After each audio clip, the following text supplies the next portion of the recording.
Chapter 1: The Mirage of the Red Dunes. The heat did not just oppress, it suffocated. For Captain Aliar, the Sahara was no longer a geographical location on a military map. It had become a living, breathing monster. His throat felt as though it were lined with sandpaper, and every breath he drew tasted of ancient, powdered dust. The sun, a ruthless golden disk in a cloudless indigo sky, poured down a relentless torrent of heat that made the horizon dance in unstable, shimmering waves. Just 48 hours ago, Aliar had been part of a highly disciplined reconnaissance unit. Their tactical vehicle had been navigating the treacherous, unmarked borders of the deep desert when a sudden, catastrophic mechanical failure, followed by a blinding sandstorm, a hubbub, had cut him off from his squad. In the chaos of the swirling red dust, the world had turned upside down. When the wind finally died down, Aliar found himself entirely alone. His radio was dead, its internal circuits fried by the static charge of the storm, and his compass spun erratically, uselessly. He looked down at his remaining supplies. A standard military canteen, now terrifyingly light, containing less than 3 sips of lukewarm water. A tactical knife, a half-empty box of matches, and a photograph of his family tucked into his breast pocket. "Giving up is not an option," Aliar whispered to himself, his voice sounding foreign and cracked in the vast silence of the desert. The silence here was absolute. It was a heavy, physical weight that pressed against his eardrums. There were no birds, no rustling leaves, no sounds of civilization. There was only the wind and the shifting of billions of grains of sand. He knew the basic rules of desert survival: travel only during the dawn and dusk, conserve sweat, not water, and always cover your head.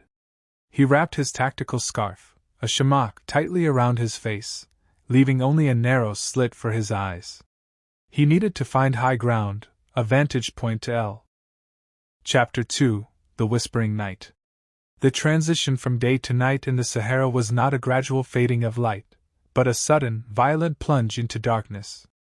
As the sun dipped below the horizon, the scorching heat evaporated into the atmosphere, replaced by a biting, metallic chill. Aliar wrapped his arms around his chest, shivering violently as the temperature plummeted from 45 degrees Celsius to near freezing. In the desert, the night was just as dangerous as the day. Without the blinding glare of the sun, the predators of the dunes emerged from their subterranean hideouts. Aliar found a shallow depression between 2 rocks, offering a small amount of shelter from the freezing desert wind. He pulled his knees to his chest to preserve his body heat. Every rustle of sand, every sigh of the wind sounded like a threat. He knew that out here, a single scorpion sting or a horned viper bite would mean certain death. He looked up at the sky. Away from the pollution of the modern world, the Saharan sky was a breathtaking tapestry of billions of stars. The Milky Way stretched across the black void like a river of silver dust. For a brief moment, the sheer beauty of the universe made him forget his hunger and his desperate thirst. He identified the North Star, using it to lock in his direction for the morning. Sleep was impossible. The cold seeped into his bones, and his mind raced with calculations. To survive, he needed water. He remembered his survival training. In the early morning, moisture from the cold night air often condensed on the surfaces of stones and metal objects. Before the first light of dawn, Aliar scraped a shallow trench in the sand and laid his plastic map cover inside it, hoping it would collect a few precious drops of dew. He waited, staring into the darkness, listening to the eerie, whispering sounds of the sand dunes shifting in the dark. Chapter 3: The Gift of the Stones. When the first orange rays of dawn broke through the eastern horizon, Aliar checked his makeshift trap. To his immense relief, a thin layer of moisture had formed on the plastic sheet. It was barely enough to wet his cracked lips, but it tasted like life itself. He licked the drops carefully, ensuring not a single bit of moisture was wasted. His throat still burned, and his head throbbed from dehydration, but this small victory renewed his resolve. He stood up, his muscles stiff and aching from the cold night. The desert was quiet now, caught in the brief, pleasant window between the freezing night and the blazing day. He needed to move, and he needed to move fast before the sun turned the landscape into an oven once again. Using the North Star coordinates he had noted during the night, Aliar began walking west, hoping to intersect a known trade route used by the local nomads. Walking on the ridge of the dunes was easier than walking in the valleys, where the sand was loose and deep. By mid-morning, the heat returned with a vengeance. The air began to shimmer again. As he pushed forward, his foot struck something hard beneath the sand. He looked down and saw a patch of dark, smooth stones. Aliar knelt and dug around them. In the desert, certain types of deep-rooted vegetation grow near rocks because moisture accumulates beneath them. He flipped a large stone over. The sand beneath it was slightly darker and cooler. He took a small handful of the damp sand and pressed it against his neck and forehead, using the coolness to lower his body temperature. He didn't find flowing water, but the damp earth was proof that water existed somewhere deep below the surface. Chapter 4: The Shadow in the Dust. By the fifth day, Aliar's physical condition was deteriorating rapidly. His eyes were bloodshot, his lips were bleeding, and his steps were heavy and uncoordinated. Delirium was creeping in, filled with voices of his past and the sound of running rivers that did not exist. As he dragged his feet through a flat, rocky plain, a sudden movement in the distance caught his attention. A dark shape was moving along the horizon. Aliar stopped, blinking hard to clear his blurred vision. It wasn't a mirage this time. The shape was moving with a steady, deliberate rhythm. It was a lone camel, carrying no rider, wandering aimlessly through the waste. A wild camel meant two things: there might be humans nearby who owned it, or the animal had found a source of water. Ignoring the pain in his limbs, Aliar began to follow the animal from a distance. The camel did not seem bothered by his presence, it simply walked with a slow, majestic pace. Aliar watched the animal carefully, noticing how it occasionally stopped to sniff the air. Camels could detect the scent of water from miles away. For hours, the soldier followed his unlikely guide. The sun began its descent again, painting the sky in deep shades of purple and gold. Suddenly, the camel quickened its pace, heading toward a narrow canyon between two massive sandstone cliffs. Aliar's heart pounded with anticipation. He hurried after it, entering the shadow of the rocks. Chapter 5: The Hidden Valley. Inside the canyon, the air was instantly cooler. The high stone walls blocked out the fierce sunlight, creating a sanctuary in the middle of the hellish landscape. Aliar followed the camel around a sharp bend in the rock formation, and what he saw made him fall to his knees. Deep within the canyon lay a small, natural basin filled with murky, green water. It wasn't a beautiful, crystal-clear spring, but to Aliar, it was the most magnificent sight in the world. The camel was already drinking deeply from the pool. Aliar crawled toward the edge. His military training warned him against drinking stagnant water directly, as it could contain deadly bacteria. But his survival instinct was louder. He pulled out his tactical scarf and used it as a crude filter, pouring the water through the cloth into his canteen. He allowed the sediment to settle for a few minutes, then took his first real drink in days.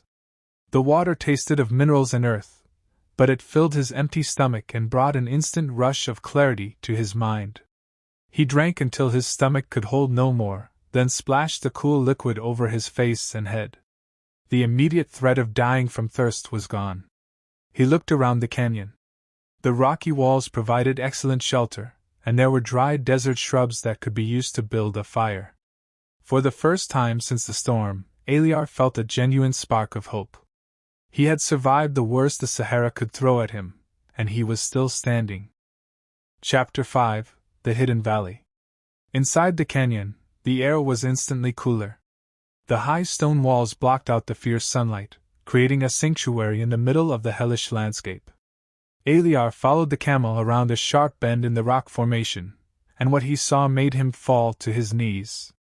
Deep within the canyon lay a small, natural basin filled with murky, green water. It wasn't a beautiful, crystal-clear spring, but to Aliar, it was the most magnificent sight in the world. The camel was already drinking deeply from the pool. Aliar crawled toward the edge. His military training warned him against drinking stagnant water directly, as it could contain deadly bacteria. But his survival instinct was louder. He pulled out his tactical scarf and used it as a crude filter, pouring the water through the cloth into his canteen. He allowed the sediment to settle for a few minutes, then took his first real drink in days. The water tasted of minerals and earth, but it filled his empty stomach and brought an instant rush of clarity to his mind. He drank until his stomach could hold no more, then splashed the cool liquid over his face and head. The immediate threat of dying from thirst was gone. He looked around the canyon. The rocky walls provided excellent shelter, and there were dry desert shrubs that could be used to build a fire. For the first time since the storm, Eliar felt a genuine spark of hope. He had survived the worst the Sahara could throw at him, and he was still standing. Chapter 6: The Standard of the Fire. With water secured, Eliar's tactical mindset returned. He needed to signal for rescue. In the deep desert, a fire at night could be seen from miles away, both by aircraft and ground patrols. He gathered the dry desert shrubs and piled them near the mouth of the canyon. As the freezing night descended once again, he struck a match. The dry wood caught instantly, sending a bright orange flame dancing against the dark stone walls. The warmth was a luxury, but the smoke was his true weapon. He threw green, damp moss from the edge of the water pool onto the fire, creating a thick, white column of smoke that rose high into the starry sky. He sat by the fire, keeping his knife close. The light would draw attention, and in the Sahara, not all attention was friendly. Chapter 7: The Nomadic Tracks. The fire burned out by dawn, leaving only gray ashes. No rescue had arrived. Eliar knew he could not stay in the canyon forever. His meager supply of energy would eventually fade.